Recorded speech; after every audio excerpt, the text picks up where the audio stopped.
अरे माहेर ही अशी एक गोष्ट आहे जिथं आपल्याला पाहिजे ते खाण्यासाठी बनवलं जातं. अरे माहेर ही एक अशी जागा आहे जिथं आपल्याला हसता खेळता खिरडता येतं, पाहिजे तशा उड्या मारता येतात. अरे पाहिजे तिथं माणूस जातो. बापाच्या जीवावर माणूस कधी पैशाचा हिशोब देत नाही. तीच मुलगी सासरी गेली, माहेर येण्यासाठी 100 रुपये दिलेले असले तरी त्या 100 रुपयाचा तिला तिच्या पतीला हिशोब द्यावा लागतो.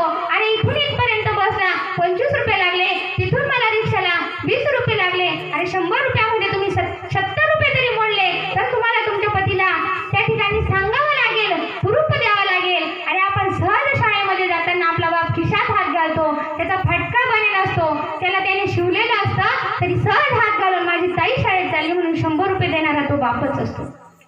म्हणून महाराज खास करून मुलांना आणि मुलींना सांगते, आणि मुलींनी समाजामध्ये असं वागा की जेणेकरून आपल्या बापाने समाजामध्ये ताट मान करून चाललं पाहिजे. आणि मुलांनी जीवनामध्ये असं काहीतरी कर्तृत्व करा की आपल्या बापाला कुणासमोर हात पसरवण्याची वेळ यायला नको पाहिजे.